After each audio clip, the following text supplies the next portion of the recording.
In our episodes, we discuss cases and topics that might be distressing or disturbing to some listeners.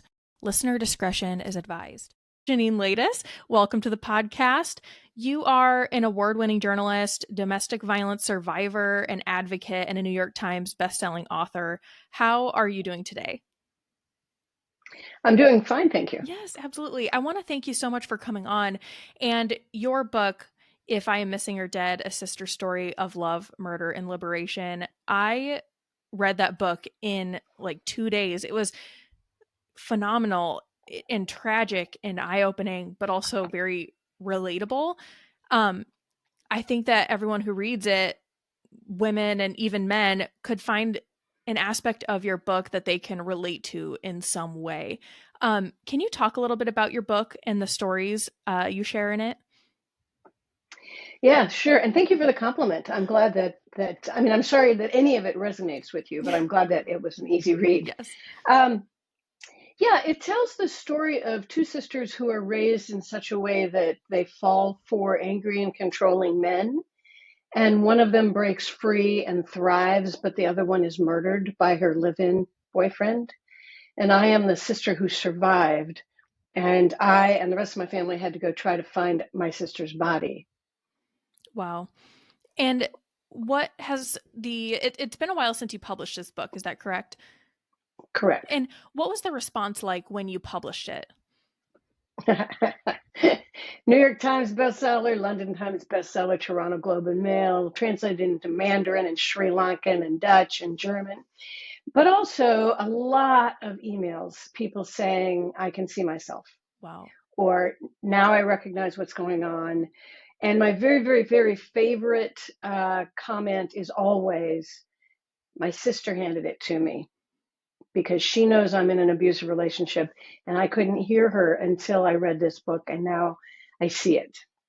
Wow. Because that's why I wrote it. Because, there's an old Harriet Tubman quote that's attributed to Harriet Tubman, but not necessarily said by Harriet Tubman. I saved 1,000 slaves.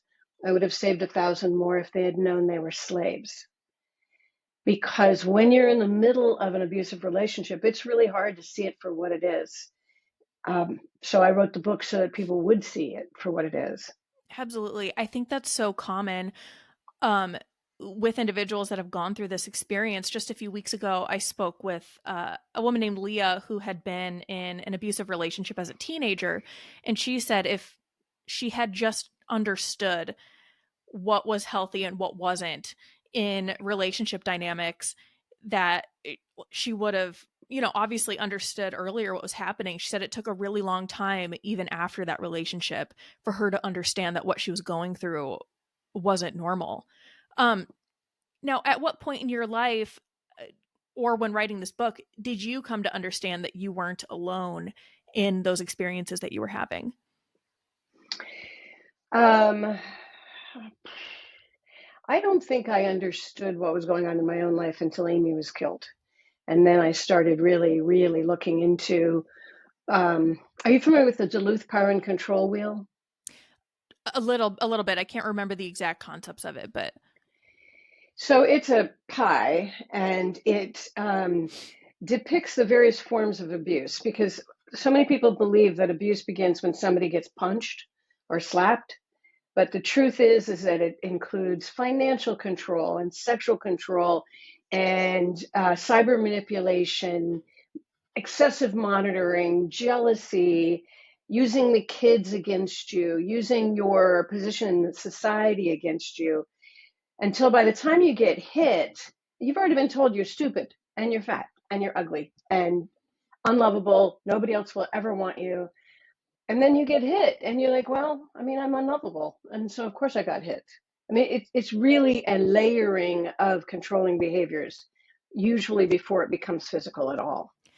absolutely. And that was something that really stuck out to me in your book, is there's these themes that you bring up over and over again about your self-worth and your, body image and all of that. And a lot of those ideas, I feel like, started, at least from what I understood in the book, when you were pretty young. And those types of influences, I feel like, were coming from everywhere. I mean, comments that your father would make, what you were being taught in church, what you were hearing other men saying. Um, what are the earliest memories you have where you began being concerned with your self image and your self worth? Actually, I think all of us get pretty self-conscious at, let's say, 12, depending on whether you develop and whether your peers develop and all those things that make you self-conscious. I was particularly aware of it when I was 12 because I was sexually assaulted when I was 12. And then my father's reaction to it made me believe that it was my fault. And I was like this 78-pound little girl. And the man who did it to me was an adult. And it wasn't my fault, but I understood from that point forward that it was my fault. And whatever happened to me was my fault. Absolutely. And see, yeah, there's all these influences coming towards you. You're being told that it's your fault. Like you said, you're being told that you're worthless and all of that. And so it's almost like this cycle, then the abuse starts. You're already conditioned to think this way about yourself. And then the abuse, I would imagine, just kind of makes those feelings and thoughts worse. It was that your experience? See, the thing is that by the time you're being abused, I mean, it makes sense. It makes perfect sense. Of course, I heard him wrong. Of course, I'm exaggerating. Of course, I need to get a sense of humor. It's the same messages I received from my father. My dad also did this thing that I did not know was horrible until much later, which was he would tickle us until we cried. And no matter how much, stop, stop, stop, he didn't stop, which taught us that people get to touch our bodies even when we don't want them to. And our ability to stop we were absolutely powerless.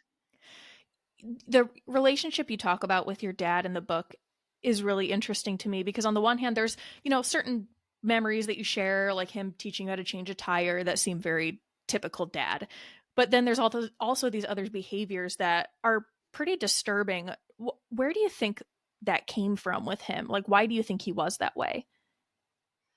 Okay, so I deliberately put in normal stuff like changing a tire or teaching me to swim because whenever you're with an abuser, most of the time it's great. Mm-hmm. One of the analogies I use on the stage is being in an abusive relationship is like you're walking down a long hallway and 2 days a week somebody steps out and punches you. And you don't know which day it'll be, but you had 5 good days, right? And those 5 good days give you hope. And during those 5 good days, they're saying to you, I'll never do it again. Or, don't tell me not to leave my wet towel on the floor and that'll never happen again. And so with my dad, he did a lot of very normal things, dad things that you would expect a dad to do. Um, oh, shoot, I forgot the question. Oh, just why do you think it was that where do you think that sort of behavior came from with him? There's a whole lot of people who would like to know the answer to that question. Yeah. I mean, the family has discussed it, and anything we come up with is purely hypothetical. His siblings were not like this. Hmm. I hear a lot, I think especially with maybe older men that, well, he's just a product of the times. What do you make of that kind of sentiment when people try to use that as like an excuse? Um, I'm appalled by it because so what? You can be living in a culture where men treat women poorly. That doesn't give you a pass to treat women poorly. You're responsible for yourself and your actions. But interestingly, people ask me often whether, how's my relationship with my mom since my mom didn't protect us from dad. And I am aware that mom couldn't get a credit card in her own name. And mom couldn't get a mortgage in her own name. And she wasn't allowed to work without permission. And there was nobody to watch all these damn kids because, there wasn't birth control. So, of course, there were a bunch of kids. And so mom didn't leave dad when I was young, but it wouldn't be the same as me leaving my husband because I have, a credit score of my own for starters, and I could leave. I could walk out the door and have a safe place to live and stay in a hotel, but my mom did not have that option.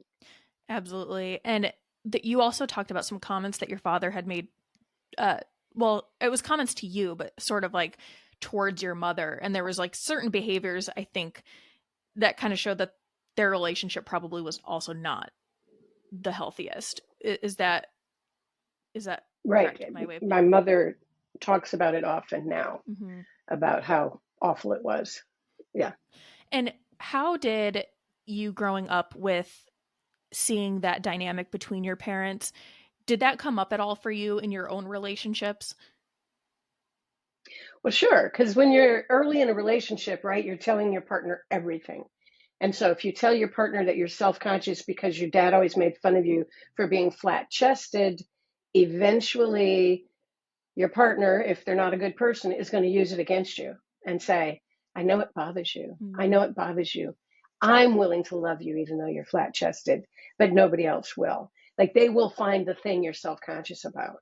My dad used to joke that my feet were so big, it's amazing I didn't quack when I walked.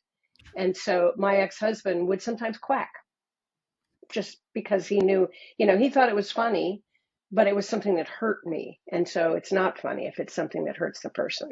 yeah, that's it just it kind of makes you think of like, I feel like when I was reading it, I was kind of like replaying all these interactions that I've had in my own life, and it's it starts to make you wonder, and then you think back and you're like, why did I allow that kind of behavior to continue? And I think so many people have that question, and it's kind of like one of those cliche questions, like, why didn't I do anything about it? What do you think people don't understand about individuals who are in those types of relationships and situations?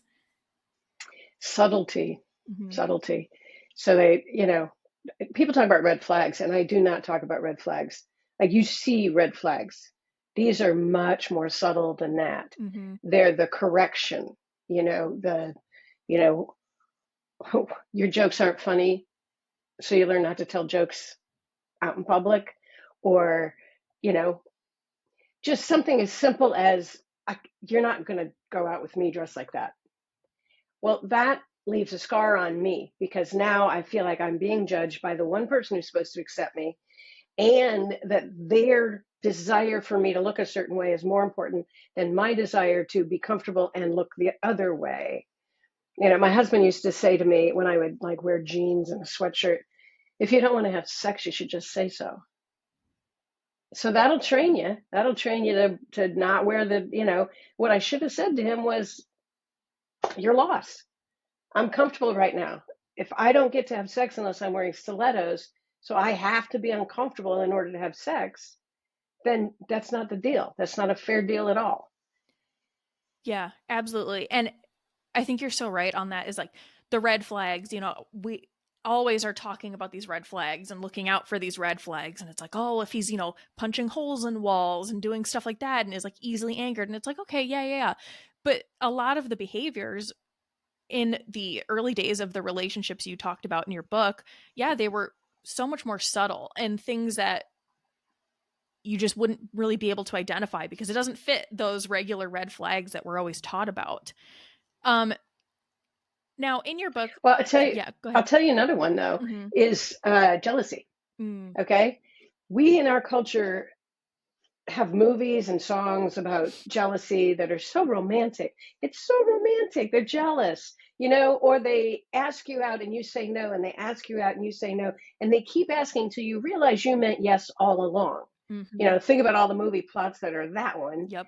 And so you know, we romanticize jealousy, but I got to ask you, where is the line between sweet romantic jealousy and controlling behavior?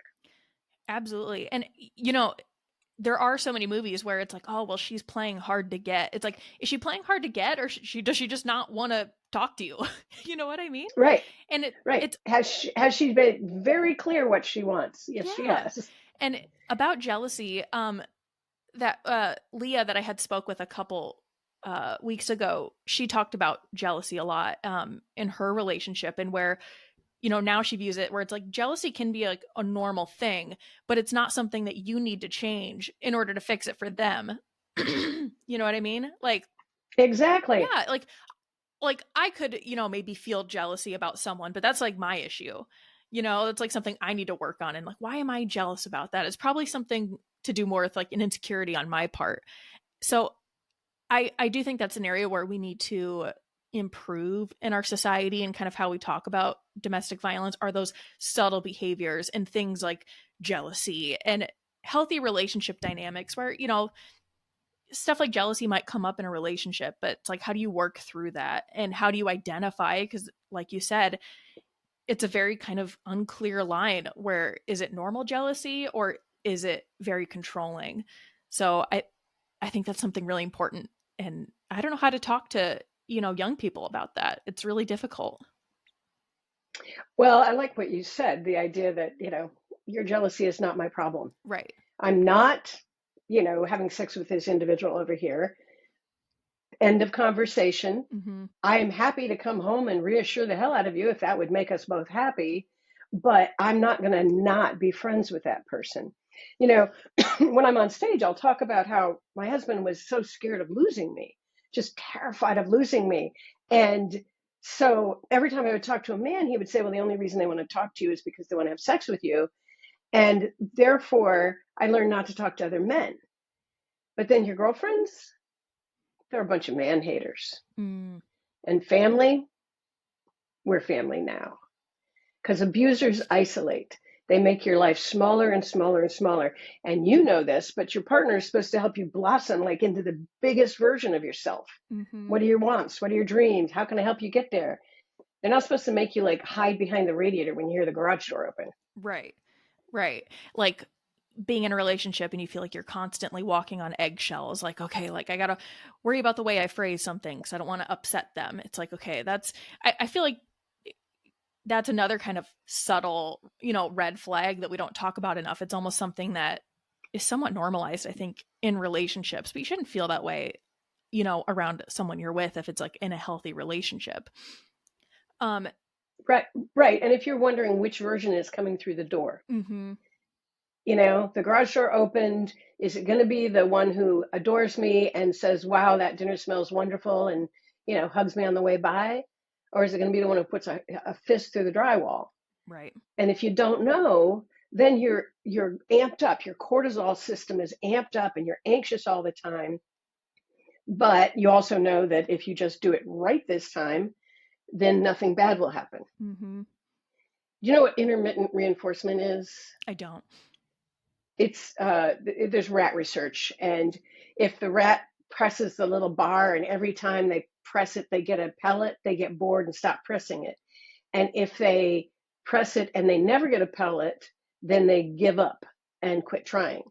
But if they get one every once in a while, they'll press that thing until their nose is bloody, just like when somebody's playing the slot machines. Mm-hmm. It's intermittent reinforcement, and it is the strongest form of enforcement.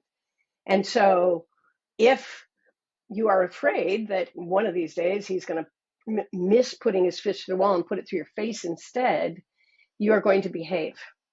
And that is controlling behavior. Absolutely.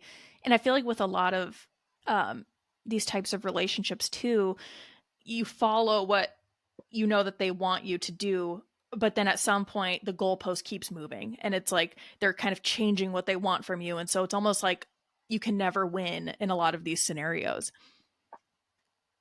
Um, so in your book, we not only follow your story and it's coming from your point of view, obviously, but we also get these glimpses of your sister, Amy, your younger sister. We get glimpses of her life and just these like passing moments as, they're coming from your point of view. Um, there are moments when, you're encouraging her to leave her relationship. There are moments where you're telling her she can do better. And there's moments when she's also doing the same for you. But it seems like you're both at this moment where neither of you want to push too hard. Why do you think there tends to be this hesitation to pry or push someone too hard, especially when it comes to kind of your perception that they're in an unhealthy relationship? It's delicate because if I pushed too hard, and if I push too hard on anybody who's going through this, and they get defensive, they're not going to hear me. Mm-hmm. But also they may shut me out, and then they're more isolated again, which makes them more vulnerable to the controlling, abusive person. Um, Plus, it's awkward. It's really awkward to say to somebody, hey, um, But what I do encourage people to do is bear witness, so especially with things like emotional abuse, because with physical abuse, you're not supposed to be hit. And if you get a bruise, somebody will call you on it, and there's ways to get attention for that. But let's say you're at a party and somebody tells a joke that clearly hurts your friend's feelings. Like the girlfriend says a joke that hurts the boyfriend. If you go to the boyfriend and you say, "Oh, I saw that, man. That would have hurt my feelings. You okay?" Then later, when the abuser is saying that didn't happen, or you're overreacting, or you should have had a sense of humor, they know somebody else saw it. Mhm. And that helps strengthen them from the inside. So there's bearing witness, and then there's also having faith in the person. Like if I told you to get out, you know, whoever you're in love with, you're in love with. Mhm. And you might like me just fine, but you're in love with them, and they are telling you this truth, which is that you're unlovable. And you're pick you know pick the bad thing that makes you self-conscious, and they will be telling you, the victim, that. And I say get out, and you're like being told by another person what to do.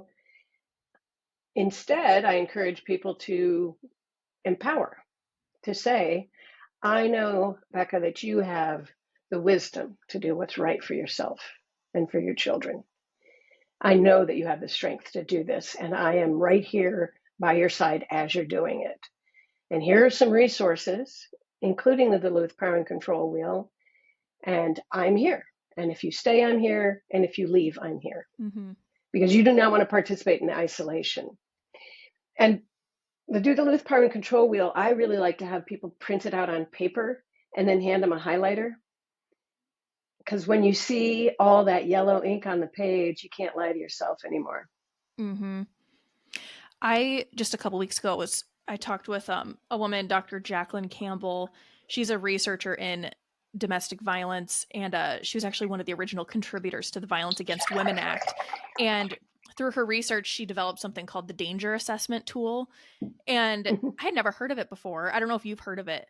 Um, it's online and you can access it. And she works a lot. She works in the nursing field, so it's something that it was developed with nurses, and they sat down with women who had been in violent relationships and whatever. But it's basically a series of questions, and you answer them, whatever, and it at the end gives you this kind of score of how at risk you are for abuse escalating into homicide, which I thought was just fascinating. It's that's kind of her area of expertise, is like physical outcomes of abusive relationships, and obviously the worst being homicide.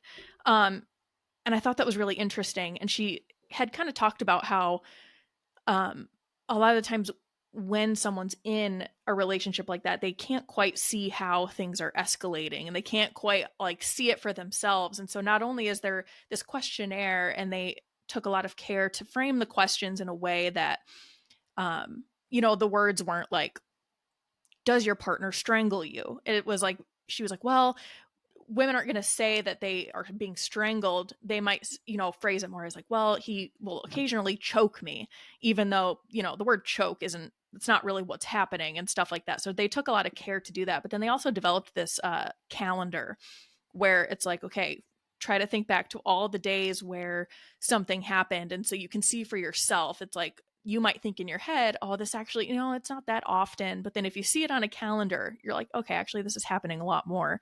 So I thought that was really fascinating, and a great tool. I, I love that. And the thing I recommend is journaling, Mm-hmm. because, it's the same idea. He said he'd never do it again. And then 3 days later, he said he'd never do it again. Mm-hmm. Or I've tried my hardest not to mention it, that he's eating with his mouth open, but still he's mad at me. Right. And you'll see it over and over and over again. And, journaling, keeping a calendar, because you got to put it out there. Like if one of my friends was telling me about a relationship I had, I'd be like, you don't deserve that. But when it's your own life, you feel like maybe you do. So if you can read it on a piece of paper, it's almost like reading it as a character in a book, and therefore it can be easier to see. Yeah. I that's Yeah. one thing I found interesting about your book was kind of that dynamic where you're seeing a little bit of what's happening with Amy, and it's you are telling her to leave, but at the same time it's like a lot of those concerning things are also happening to you. Why do you think it was so hard for you to see it when you could clearly know that, when you knew that something was, potentially going on with Amy? I think it could be something as horrible as I was winning. I was the fitness expert on TV, super lean. I was married to the doctor. I had my own successful career. And obviously, what's happening to my sister, whose life is pretty much the opposite of that, can't possibly be happening to me Mm, because we're that we're that different. But the thing is we both had body dysphoria. I'm like I had what do they call it, workout anorexia, mhm, and she was obese, mhm. and it was neither one of us just lived in our bodies. We were harming our bodies. Yeah. You I Oh, sorry, go ahead. Well, it's implied but not stated in the book that Amy was the victim of childhood sexual assault. And some people who are sexually assaulted as children hide behind a lot of weight, Mhm. because then nobody's going to try to touch them. And we think that's what happened with Amy. Wow. Um, you it's interesting you bring up kind of the differences in like your lifestyles and everything and how maybe that was a factor why you couldn't quite see really what was going on with you. You talk a lot in your book about this fear of being considered a battered woman. Can you talk about what like what was your perception of what that meant at the time? Well, I mean, if you're a battered woman, it's because you're, I don't know, unworthy of love, making stupid choices, not holding up your own boundaries. I honestly was probably in that group of people who believe that domestic abuse happens to them. You know, Mhm. different race, different socioeconomic class, different religion, different cultural expectation. Um, because I lived on, I don't know, a third of an acre, you didn't hear the neighbors fight, so you had to figure they were fighting just as much as we were. We just couldn't hear them. The level of delusion is so high, and you have so much to lose. When I ended that marriage, I had a 3-year-old and a big house, and I'm self-employed, and I don't know how I'm going to pay for anything. There's a lot to lose. Mhm. But on the flip side, if you're poor, you can't just go. Like, I could just go, but if you imagine taking your children to a shelter, they're living with strangers, you're admitting that you're a battered woman. They may not be able to get to their own school, so you either have to move them to a different school or pull them out of school for a while. It's just so many barriers. Mhm. Absolutely. I think though, um that's something that I think people forget, especially when, people have that response like, "Well, why didn't she just leave? Why didn't they just leave?" It's like, one, that just always bothers me. But there's so many things, and also like the isolation, you're sometimes financially dependent on the person. Like when you understand the reasons why people sometimes have to stay in those relationships, it makes total sense. Um, I'll add something to that, yes. actually. They also know how to handle it, Mhm. right? I know how to do this. I know how to not mention the thing that'll make them blow up. I know how to not say the wrong thing most of the time. But if I leave, I'm going out into the world and I'm unlovable, and I'll be alone for the rest of my life, and I'll be broke, and I got to raise these kids by myself. It is such a high hurdle to just think, oh my God, how am I going to do this? I don't know how to do this. Where Mhm. will I live? How will I pay the bills? It's enormous for people to have to make those kind of decisions. Yeah, absolutely. I mean, yeah, like you said, you're in a relationship where there's a routine. although it's not healthy, you know how to kind of navigate it for the most part. And it's like, if you're to leave, it's this entire world where you're like, I don't know how to navigate it. It's a completely new routine. Like, what am I going to do? So you almost want to stay in that comfort zone a little bit, even though it's hurting you. Um, so on July 9th of 2002, you got a phone call saying that your sister Amy was missing. Um, and your response was immediately to say that bastard killed her. Can you talk about what led up to that moment to make this your gut response? It's weird. There were very few overt signs that Mm-hmm. Amy was in an abusive relationship because Amy didn't want us to know. And so she told a little bit to this person and a little bit to that person. And only in putting all the pieces together were we all able to go, oh my God. Because Amy had had cancer. And when she called us, we came. So she knew we'd come if she Mm-hmm. called. And she did not call us. But there were things like she had admitted to me that, he had priors. And she was adamant that he'd never hurt anybody. There'd been he stole a truck, he had a bunch of DWIs, but he'd never hurt anybody. And so she had uh, borrowed money and bought him a dually, like that huge pickup truck with the two sets of wheels in the back, and a utility trailer and ladders and tarps and sprayers. He was able to start a house painting business on her dime. So, I mean, there were things that concerned me. And then her not showing up was so out of character for her that's when I just thought, oh shit, Mm-hmm. we didn't see it coming, and it happened. Yeah. I thought it was when when it's discovered that she had written that letter and taped it to her desk, and she, I mean, literally lays out like, if I go missing or if I'm murdered, like, this is the guy that did it. What did you think when you found out about that letter? Well, Becca, it was dated 10 weeks before we found it. Mm-hmm. And so for 10 weeks, we'd been talking about my divorce and our nieces and nephews and movies, and she hadn't told me. And so there was this surge of what didn't I ask? And was I so selfish that I didn't pay attention to what was going on in her life? And eventually, when I found out that nobody knew, it was a little bit easier, a little bit less self blame than when I thought it was just me. But then there's anger, like, hey, you've known all along you were in danger and you didn't tell us. Mm-hmm. And now we can't save you.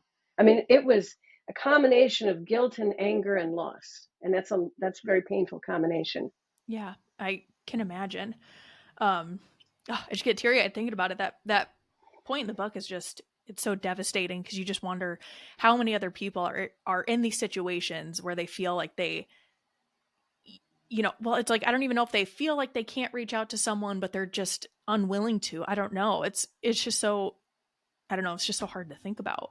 Um, So I've gotten emails from at least a dozen people saying there's a letter like that in the safe at work, or there's a letter I mailed to my mom and told her don't open it unless you have to.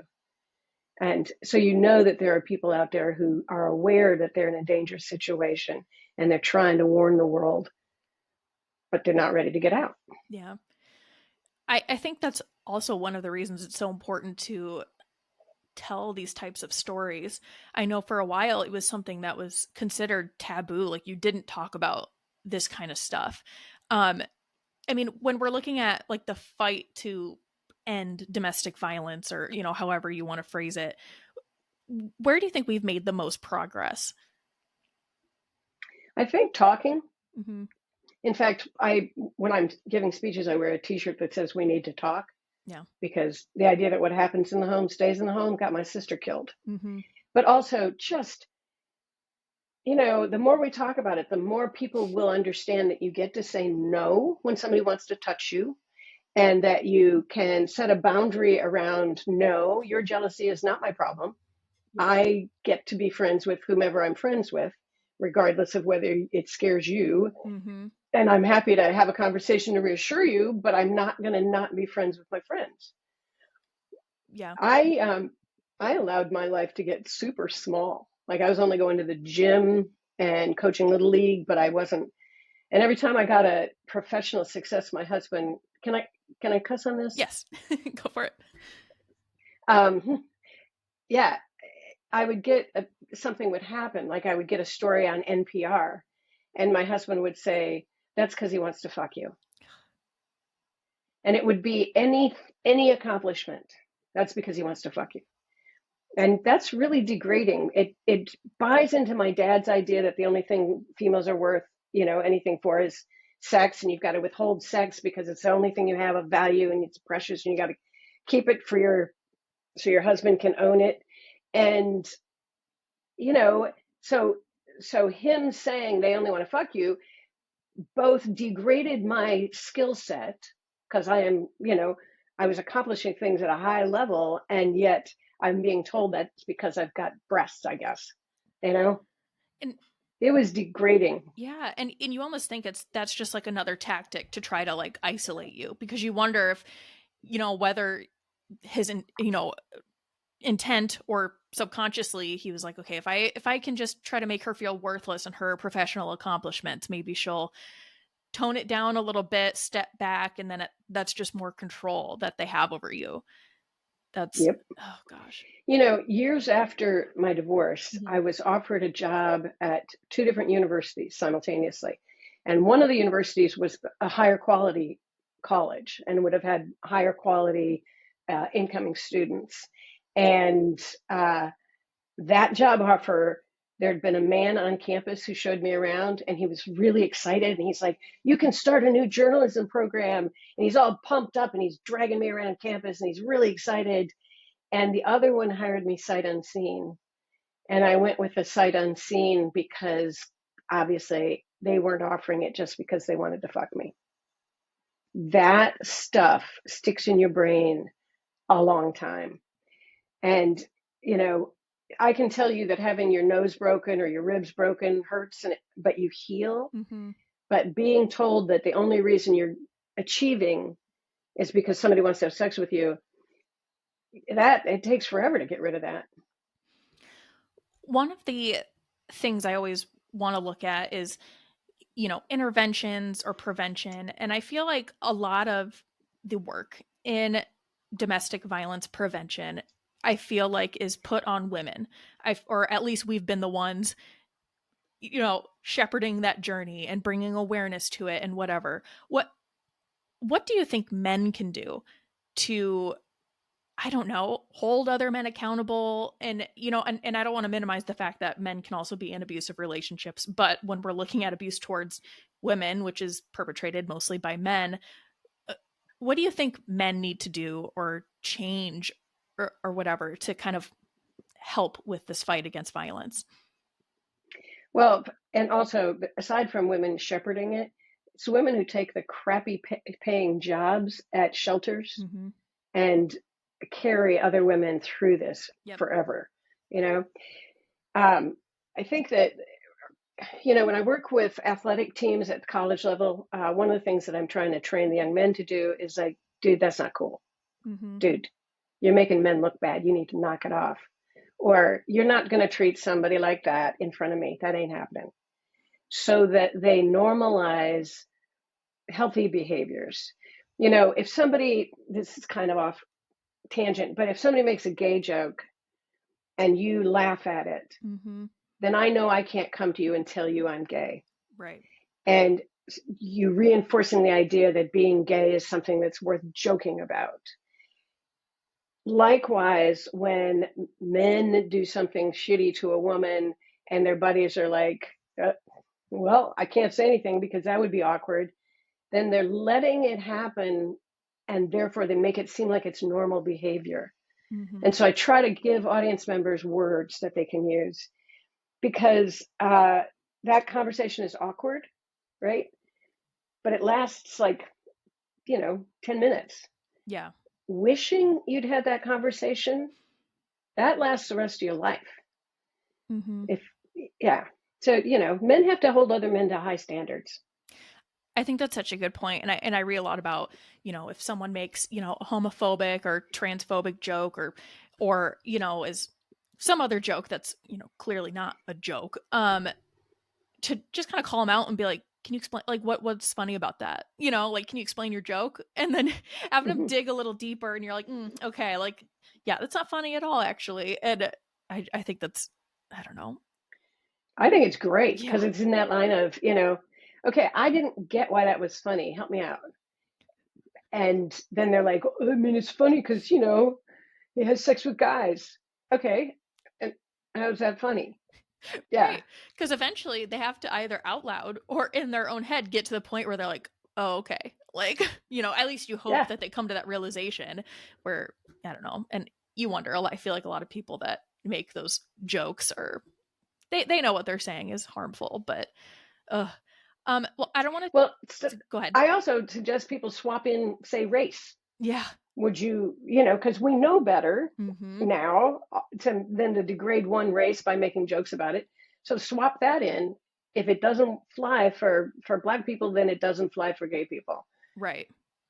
Yeah. 100%. So many jokes about women.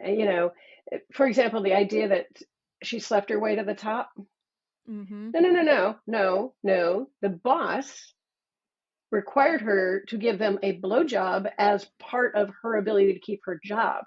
Put the responsibility where it belongs. 100%. Yeah. I think even, I think of,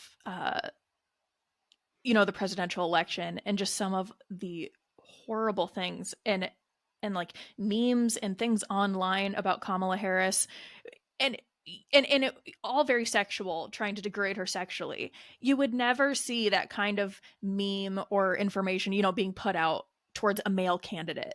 And so again, it's just like reinforcing that thing where all a woman is apparently good for, and all of her boils down to just being some sort of like sexual object. I Mhm. it's crazy. You think of like how far we've come, but yet stuff like that is still out there. Um Now I don't want to take up too much more of your time. So is there anything else that you want to cover uh or talk about? Well, so one thing I like to make a point of is that the after is great. Mm-hmm. When you're in the middle of it, it's horrible. And when you're trying to get out, you're in deep danger because that is the most dangerous time is when you're trying to get out. And I tell people all the time that you want to make a go bag. And the go bag has a spare set of car keys and the kids' diapers and your medication and some cash. And you walk out the door. You don't run around trying to gather those things in the heat of a fight Mm-hmm. because that escalates. So you want to have a go bag, and you want to understand that once you get through it and you heal, you get to have a full and happy life. It's not true that you're not lovable. It's not true that you'll be alone for the rest of your life, although I suggest being alone for a while so you can get yourself centered and authentic before you try to partner with somebody else. But the after can be fantastic. You can hear a garage door open and not clench. Mm-hmm. You can be friends with whomever you want to be friends with. You can manage your money however you want to manage your money. It's amazing how great it can be when you're out, but it's super hard to see that when you're in. So I just try to remind people of that it's not always going to be like this if you choose to get out. Absolutely. I think that's a great point. It's like there is a life on the other side of it, and you're not going to be this, untouchable, like, quote unquote battered woman. You are going to be just like everyone else. And I think that's also important for people to understand, is that like domestic violence survivors, they're everywhere, and them. They are, they're in school with you, you work with them, you might not know it, but they are just normal people and they're all over the place. And I think it's so important to keep telling these stories. So I want to thank you so much for your time being on here to talk about this. Uh, I will link to your book because it was phenomenal and tragic, but it was so well written. And so I want to thank you so much again for taking the time today. Thank you. It's really a pleasure. Yes. Have a good day. You too. Now, thank you for listening to this episode of Cardinal Crimes. If you enjoyed it, please consider subscribing, giving us a 5-star review wherever you get your podcast, and sharing this episode with others. You can find us on TikTok, YouTube, and Instagram with the handle @CardinalCrimes, and you can send us any case suggestions, questions, or topics you would like covered there or to our email, cardinalcrimes@gmail.com. Until next time, friends, take care of each other and take care of yourself.